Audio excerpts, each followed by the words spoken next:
What is going on, guys? It is I, Deimos, and welcome back to the channel. I hope you guys are having a great day, and we have some exciting news that just came out, and that is that New World is going to be having a public test server. So we're going to read this little update and kind of figure out what all the details are and what we're all going to be seeing on this test server, and when it comes out, how to play it, yada yada. So let's get right into it. So the public test realm is a limited availability server set that will give players an early look at upcoming features. These preview builds are snapshots of upcoming major updates and are not final versions. You may encounter bugs, crashes, missing text, and other issues all associated with a public test server, because you're testing, obviously.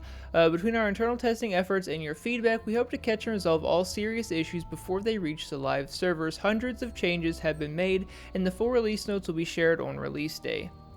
To help with the feedback process, all newly created characters on these worlds will have the opportunity to instantly level. To help with the feedback process, all newly created characters on these worlds will have the opportunity to instantly level to select level ranges outfitted with appropriate gear and items. By the end of today, everyone with a copy of New World will find the New World Public Test Realm application in their Steam library. So literally all you have to do to play on this, it seems like, is just own the game. And then you can download it and play it whenever it opens, which it looks like is going to be tomorrow at November 10th at 12 p.m. Pacific time, 7 p.m. UTC, and I think that is 3 p.m. Eastern Standard Time. Servers are limited at this start. There will only be one world available in US East, only one world available in Central Europe. So these are going to be hard to get into. Hard. So don't be surprised if you don't get in to this first iteration, depending on how long it lasts. But I have a feeling these are going to be highly contested worlds to get into. When the test period is complete and the main New World game is updated with the previewed content, all worlds will shut down and be wiped clean, obviously. So you'll see the public test realm in your Steam, but there won't be servers, so you can't just get on and play. So let's see what's going to be in it. We have a new weapon, the Void Gauntlet. Everyone knew this was coming, so it's nice to see that it's so close to being done that it's in the test server. The Void Gauntlet has manifested in a tournament. Manipulate the powers of the Void to support your allies and debilitate your enemies with this magical DPS support hybrid. It's the first weapon to scale in both intelligence and focus, making it a great pairing with the life staff and other magic weapons.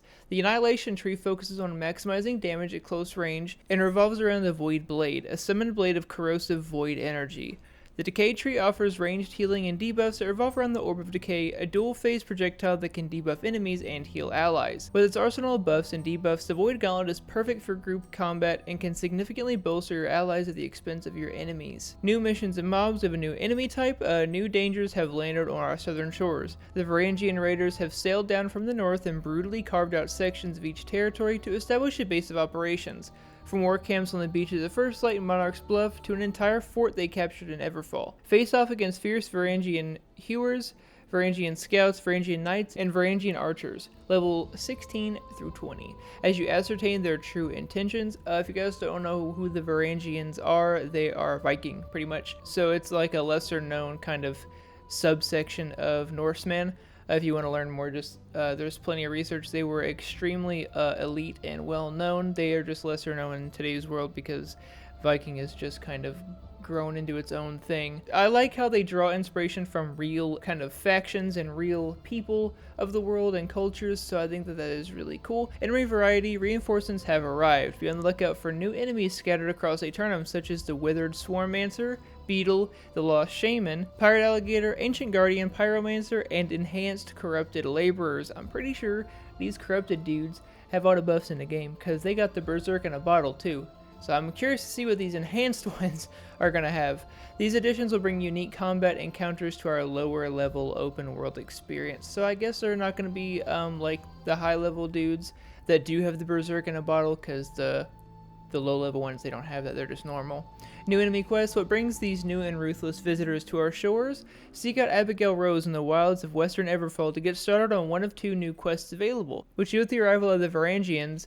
While their motives for coming south may remain a mystery, one thing seems clear. This is just an expeditionary force. More will come. New legendary weapon quests. Alongside the release of the Void Gauntlet, we're also releasing a new legendary weapon quest series. Upon reaching level 60 and maximum skill with the Void Gauntlet, players should seek out Antiquarian Abington and Reekwater to start this epic endeavor. Note that you'll have to have completed Majaki's Straight Gem and Shattered Mountains, and Legatus Fulvius's quest series in Require to Qualify. Improved main storyline quests. Quests in the main storyline have been improved with new task types and quest variants, including wave events, destructible objects, and proximity nodes for tracking. Destructible objects is interesting. I wonder if it's going to be like the doors, like the corrupted doors, whatever the case is, that you just have health and then they go away, or if it's going to be something else. You'll see some of these as you progress through the story, and there are more improvements still on the way. PvE faction missions. Our goal is to add more variety for PvP players and create a balanced experience for players highly engaged with territory control. 3 brand new PvP faction mission types have been added. In addition, most all PvP missions now reset on death rather than being forfeited. Note that poach missions have been removed for a better directed set of PvP missions. Thank you goodness, those, no one actually did those. Like, if you were in a hurry of flipping a territory, you wouldn't even pick those bad boys up, because there's no way you're getting them done. So that's good. I'm glad they removed them. Control points. These missions send you out to capture control of forts. That's cool. Intercept, defeat enemy faction members, and collect their tiers. War camp loot. Retrieve hidden plans of the enemy war camp. Okay. I like that they're forcing you to kind of be engaged with these like landmarks that they've made for the war and PvP system. So that's really cool and a good idea. New trading post experience. Trading post update. All trading posts have been linked and are now unified. You can buy and sell with the same results from any trading post in the world.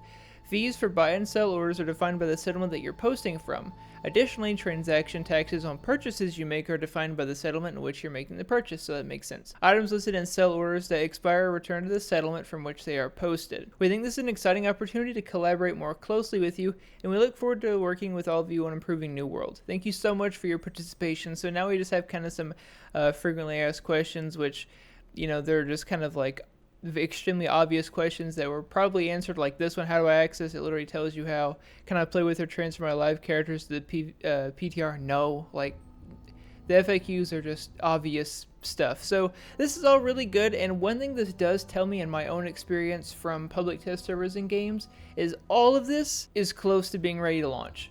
Like, usually games only put stuff in the PTR whenever it's like just right there, and they just want to like make sure that everything is fine. So although I will say New World has kind of a scuffed track record at the moment, so this stuff could not be as close done as it normally would be, but maybe it is. You know, we'll have to wait and see. But this is a really good thing. I know an absolute ton of people were asking for a PTR, so they're going to be very happy they got it. I'm sure people are going to be whining and complaining about only one world, but what are you going to do, right? But I hope you guys enjoyed. If you did, make sure to leave a like, and I'll see all of you in the next video. Peace.